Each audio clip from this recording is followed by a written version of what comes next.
mujizat-mujizat. Kita dipilih dari segala bangsa. Kita boleh ada di tempat ini.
Berterima kasih kepada Tuhan karena atas anugerah dan kemurahannya saja kita dapat berkumpul kembali sekalipun diberikan kelonggaran tapi masih dibatasi ya, jumlah masih dibatasi sehingga ya seberapa banyak kita yang hadir pagi ini.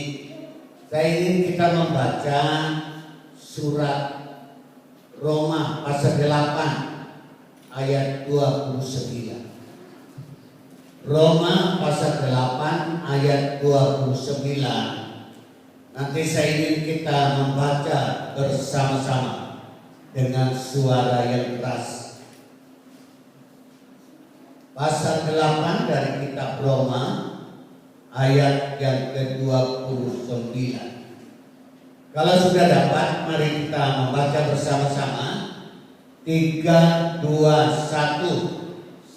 Sebab semua orang yang dipilihnya dari semula, mereka juga ditentukannya dari semula untuk menjadi serupa dengan gambaran anaknya, supaya ia, anaknya itu, menjadi yang sulung di antara banyak saudara. Dari bacaan kita Roma 8 ayat 29, firman Tuhan pagi ini saya beri judul seperti yang ada di depan kita. Silakan. Kok enggak ada?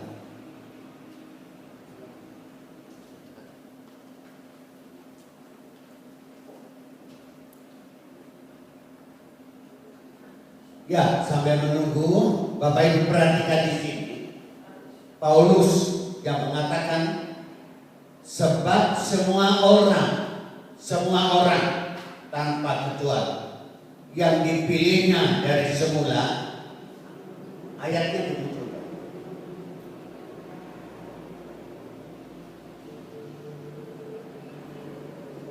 Nah, sebab semua orang yang dipilihnya dari semula, mereka juga ditentukan oleh Tuhan dari semula untuk menjadi serupa dengan gambaran anaknya, supaya ia, anaknya itu, menjadi yang sulung itu yang pertama di antara banyak saudara. Khotbah hari ini dengan tema, ya silakan nonton. Kita baca bersama-sama 3, 2, 1. Kita dipilih untuk menjadi serupa dengan Kristus. Saya ulangi, saya dan saudara, kita semua dipilih, dipanggil oleh Tuhan untuk menjadi serupa, segambar dengan anaknya Yesus Kristus. Itu tema kita pagi ini, berkaitan dengan perjamuan kudus yang diadakan setiap bulan pada minggu yang pertama. Jadi di seluruh Indonesia, dari timur sampai ke barat, utara ke selatan, GPPS punya planning rencana. Minggu pertama diadakan perjamuan kudus. Ya, semua GPPS yang ada di Indonesia, termasuk kita.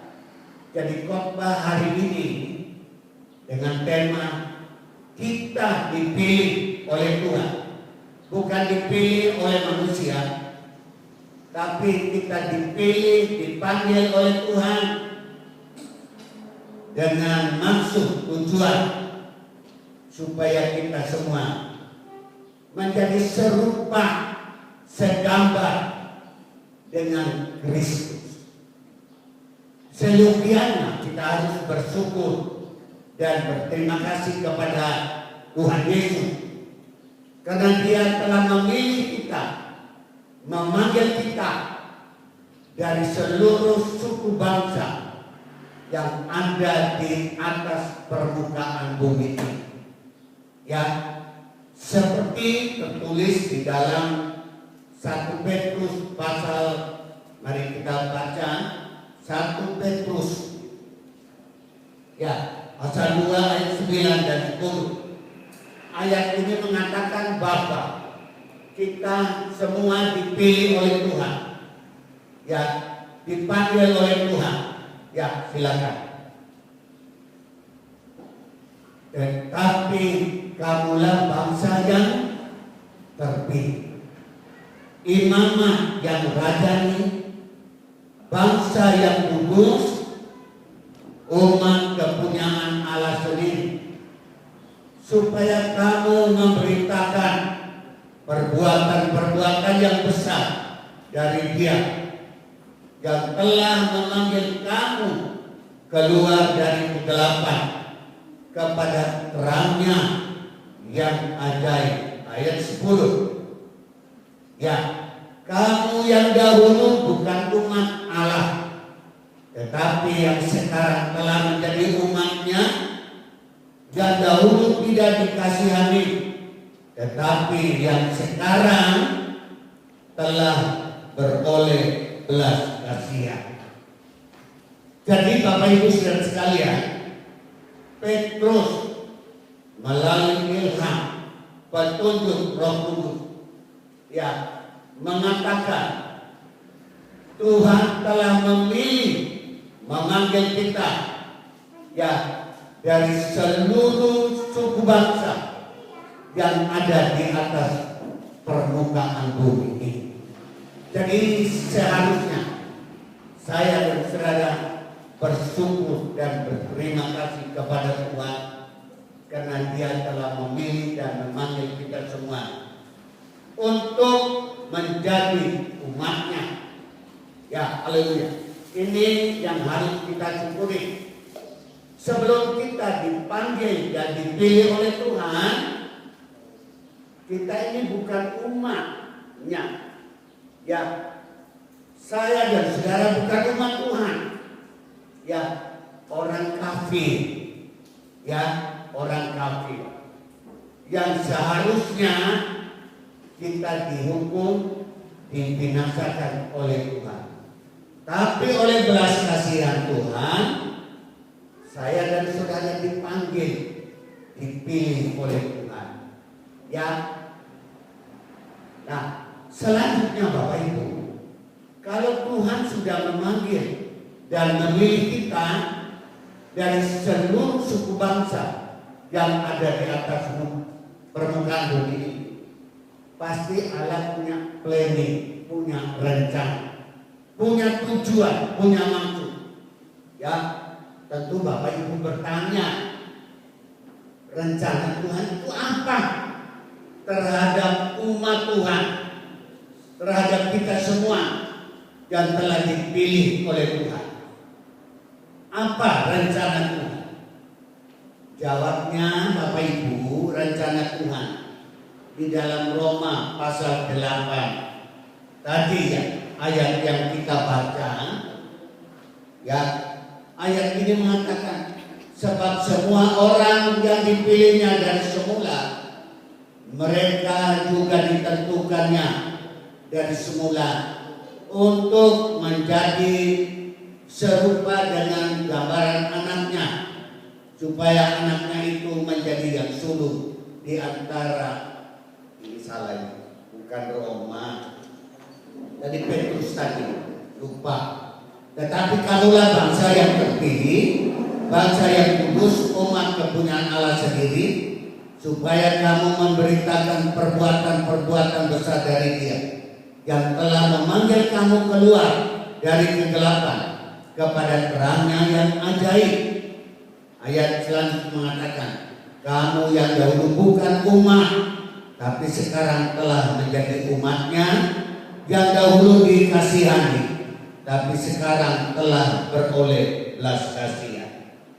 Ya, demikian rencana Tuhan terhadap kita semua, dipilih dan dipanggil oleh Tuhan untuk menjadi umat Tuhan yang serupa dengan gambaran atau potret anaknya Yesus Kristus. Dengan kata lain Bapak Ibu, kita dipilih oleh Tuhan, dipanggil oleh Tuhan untuk menjadi seperti Yesus. Ya, seperti Yesus. Ini rencana Allah dari awal.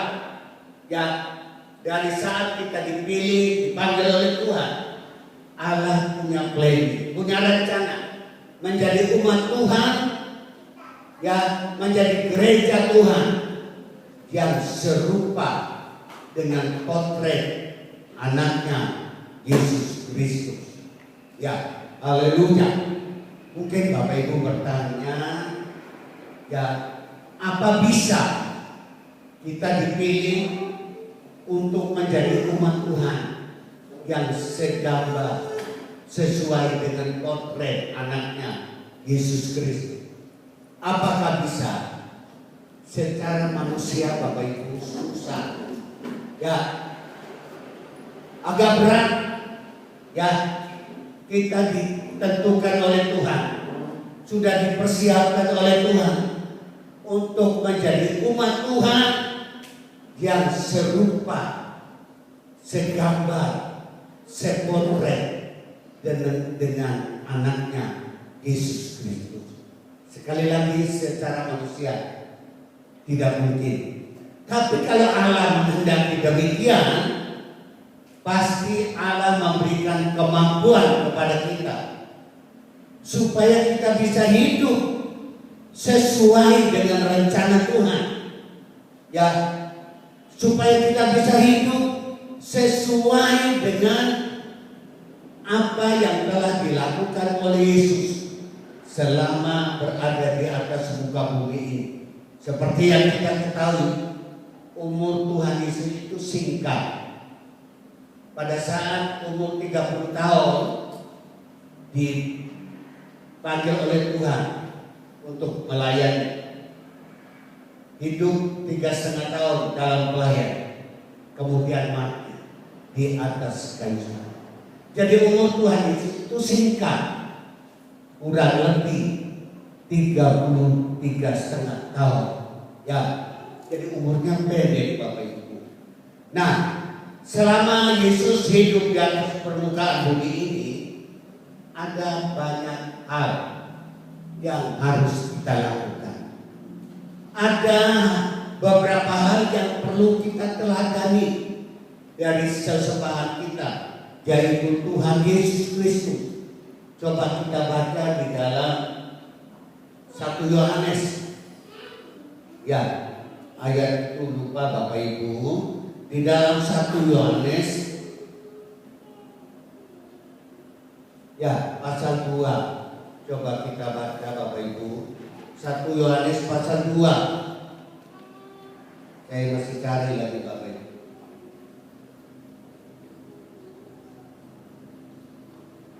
Di dalam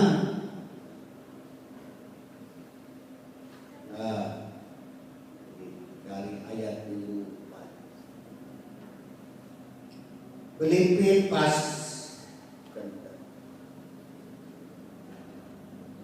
ya, nanti saya cari dulu Bapak Ibu. Sebab ayat itu saya merasa sangat penting. Kita dituntut untuk hidup seperti Tuhan Yesus telah hidup. 1 Petrus 1. Ya, lupa.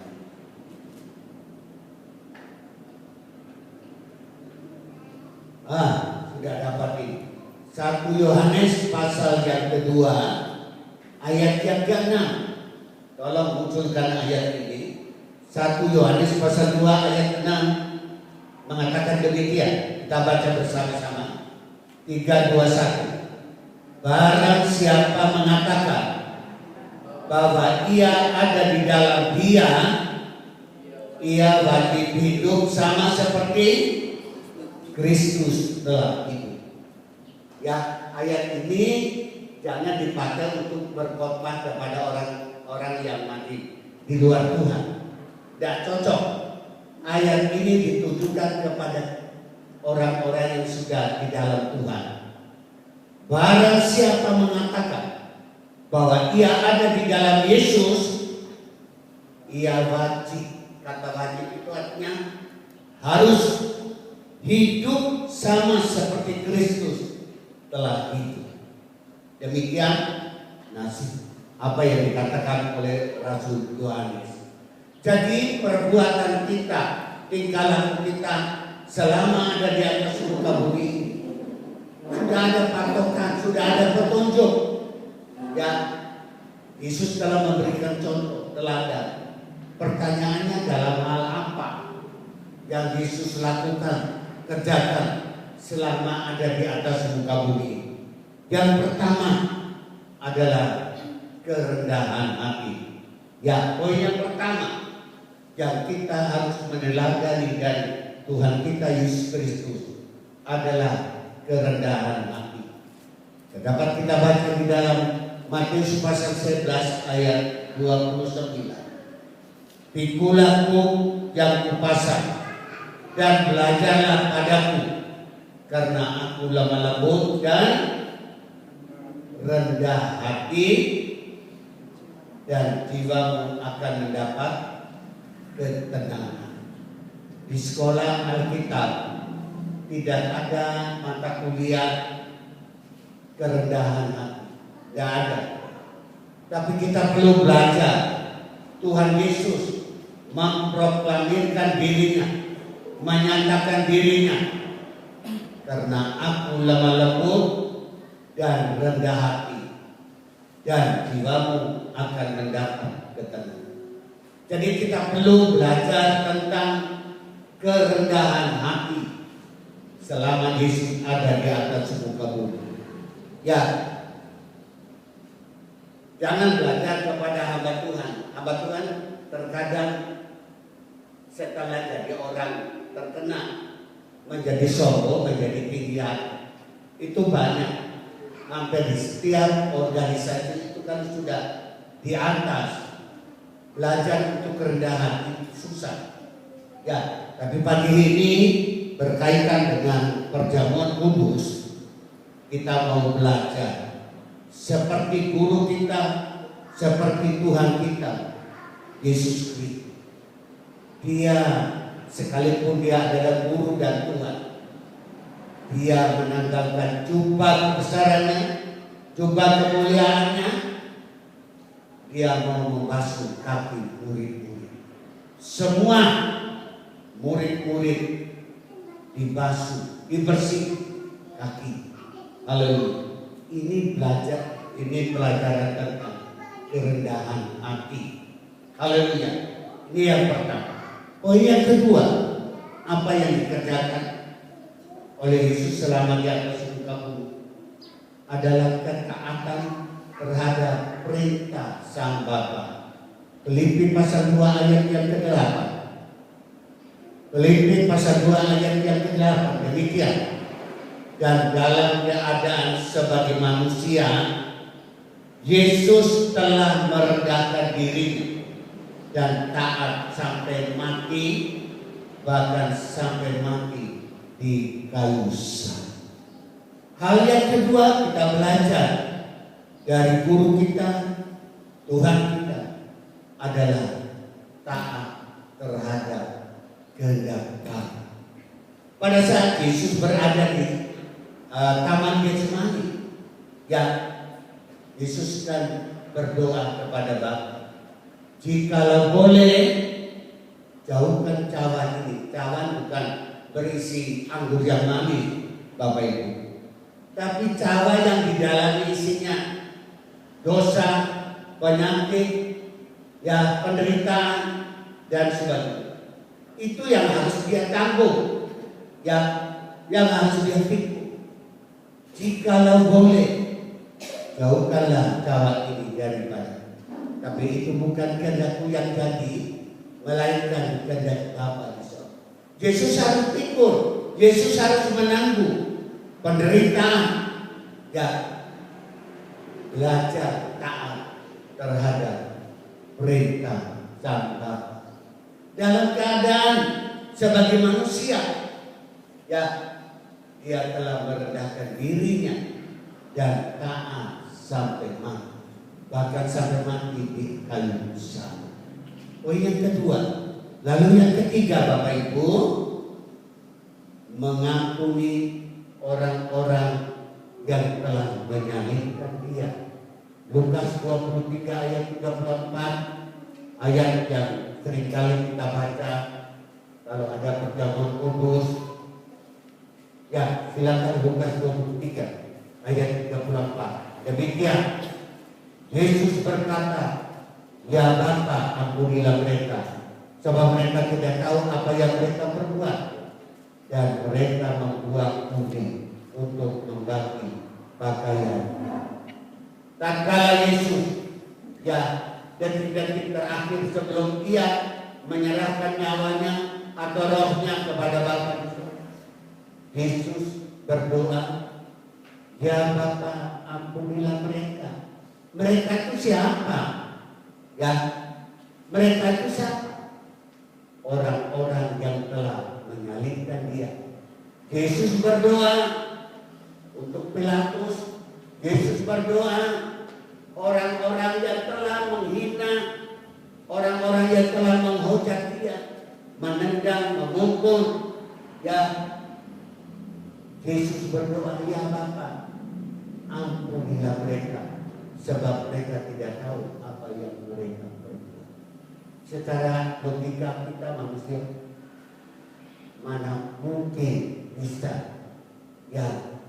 Tapi Yesus telah memberikan contoh teladan, ya, yang baik buat kita. Berdoa, mengampuni, memberkati orang-orang yang telah menyalibkan dia. Demikian juga dengan kita pengikut-pengikut Kristus. belajar dari Tuhan Yesus, memberkati, mendoakan orang-orang yang telah berbuat salah kepada kita. Kemudian yang berikutnya, selama ada di atas muka bumi ini, Yesus tidak pernah berbuat dosa. Perkataan, tingkah laku maupun pikiran. Apa Yesus pernah berpikir hal-hal yang jahat? Ya. Yesus tidak pernah berbuat dosa melalui ucapannya, perkataan. Itu dapat kita baca di dalam 1 Petrus pasal 2 ayat 22. 1 Petrus pasal 2 ayat yang ke-22 demikian. Yesus tidak berbuat dosa. Satu kalimat yang menjelaskan dengan gamblang selama Yesus ada di atas muka bumi, Yesus tidak pernah berbuat dosa, berbuat kesalahan, berbuat kejahatan. Dan tipu daya atau tipu muslihat tidak ada dalam mulut manusia. Kita seringkali dusta, Yesus adalah teladan kita. Ia tidak pernah berbuat dosa, pikiran, tingkah laku maupun perkataannya. Seringkali kita menyakiti hati orang hanya dengan ucapan, kata-kata kita. Tapi Yesus adalah teladan kita.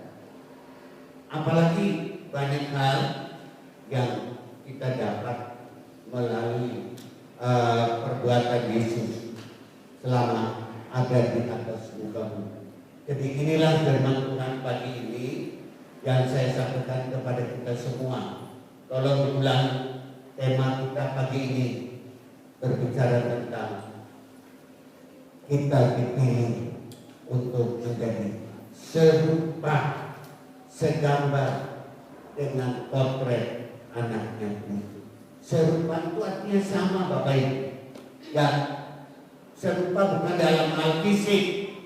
Kalau orang Yahudi, orang Israel kan tinggi, besar, matanya biru, rambutnya gondrong. Bukan serupa dalam hal fisik Bapak Ibu, tapi serupa di sini dalam hal karakter, sifat. Jadi kita dipilih, dipanggil oleh Tuhan untuk menjadi umat Tuhan yang serupa dengan Kristus. Demikian firman Tuhan pagi ini. Kiranya memberkati kita semua melalui pelayan firman Tuhan dan perjamuan tubuh pagi ini. Amin. Kita akan naikkan satu pujian. Pak Yunus mau berdoa buat perjalanan pulang. Kemudian berdoa juga yang sakit. Ya, jangan lupa Pak.